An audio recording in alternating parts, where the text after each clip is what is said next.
पिछले साल गुजरात के एक कॉलेज में 60 से ज़्यादा लड़कियों को उनके अंडरगारमेंट्स रिमूव करने के लिए फोर्स किया गया।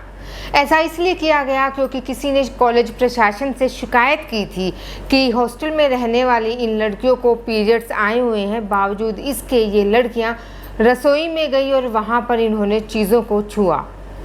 पिछले ही साल गुजरात के वडोदरा में एक प्रोफेशनल ने अपनी पत्नी से तलाक लेने का कारण बताया कि शादी वाले दिन मेरी पत्नी को पीरियड्स आए हुए थे। उसने ये बात हमसे छुपाई और इस बात से मेरी माँ और मेरी भावनाएं जो हैं, धार्मिक भावनाएं, वो आहत हुई हैं। केरल के सबरीमाला मंदिर का मामला आप सभी को पता होगा। सबरीमाला मंदिर में महिलाओं के प्रवेश पर रोक है। ये मामला कोर्ट पहुंचा, मामले ने तूल पकड़ा और इस पर कैबिनेट मंत्री स्मृति ईरानी का एक वक्तव्य सामने आया। स्मृति ईरानी ने कहा कि क्या आप खून से भीगा हुआ पैड लेकर अपनी सहेली के घर जाएंगी? नहीं जा सकती ना, तो फिर आप भगवान के घर में जाने की बात कैसे सोच सकती हैं, मंदिर में जाने की बात कैसे सोच सकती हैं? इस पर स्मृति ईरानी काफ़ी ट्रोल भी हुई। बहुत सारे लोगों ने उन्हें कहा कि स्मृति जी, पहली बात तो ये कि कोई भी लड़की पीरियड्स के दौरान अपने खून से भीगा हुआ पैड अपने पर्स में नहीं रखती है, और दूसरी बात ये कि कोई भी लड़की स्वतंत्र है पीरियड के दौरान कहीं भी आने जाने के लिए। दोस्तों, युग बदला, समय बदला, लेकिन जो नहीं बदला वो है लोगों की सोच। आज भी हमारे देश के बहुत से हिस्सों में पीरियड्स के दौरान महिलाओं को अलग रखा जाता है। उन्हें रसोई में नहीं जाने दिया जाता, उनके बर्तन अलग रखे जाते हैं। वो किसी चीज़ को छू नहीं सकती, मंदिर में नहीं जा सकती, पूजा नहीं कर सकती, हवन में नहीं बैठ सकती, या कोई भी धार्मिक अनुष्ठान जब भी हो वो नहीं कर सकती, वो उसमें बैठ भी नहीं सकती। लेकिन अगर हम बात करें ईसाई और सिख धर्म की, तो पीरियड्स के दौरान चर्च भी जा सकती हैं महिलाएं, गुरुद्वारों में जाकर मत्था भी टेक सकती हैं। मैं यहाँ पर साफ कर दूँ दोस्तों कि किसी भी धर्म को अच्छा या बुरा बताने का हमारा कोई इरादा नहीं है, ना ही हम किसी की धार्मिक भावनाओं को आहत करना चाहते हैं। हम बस इतना चाहते हैं कि पीरियड्स, माहवारी या मासिक धर्म कहें, इस विषय पर जब बात करने की बात आती है तो सब लोग चुप्पी क्यों साध लेते हैं?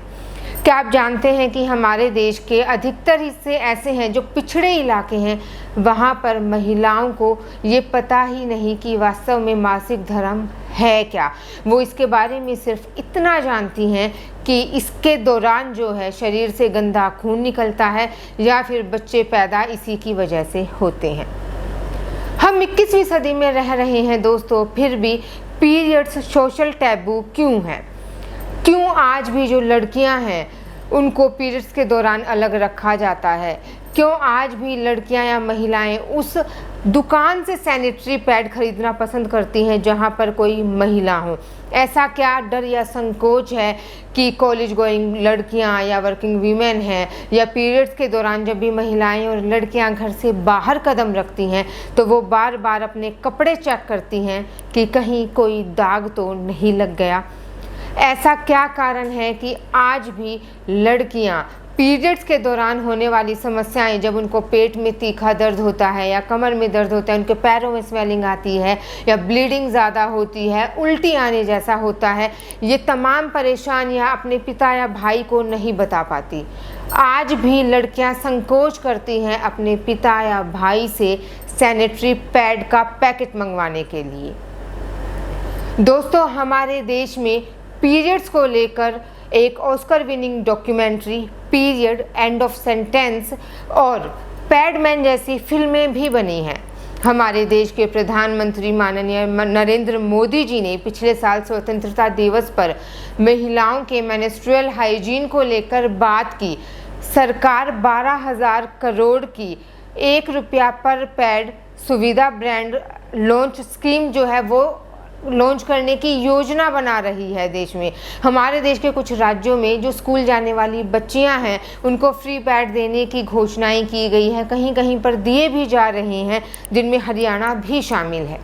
दोस्तों, जब हमारे देश के प्रधानमंत्री जी, मुख्यमंत्री, ये तमाम लोग पीरियड्स को लेकर बात कर सकते हैं तो आपके पिता और भाई क्यों नहीं? हम तो कहते हैं कि जिस दिन पितृसत्ता की जंजीरों से महिलाएं अपने आप को आज़ाद कर लेंगी, उस दिन इस देश में कोई भी लड़की काले रंग के लिफाफे में सैनिटरी पैड लेकर नहीं जाएगी। इस देश की लड़कियां बार बार पीछे मुड़कर ये देखना बंद कर देंगी कि हमारे कपड़ों पर कोई दाग तो नहीं लगा है।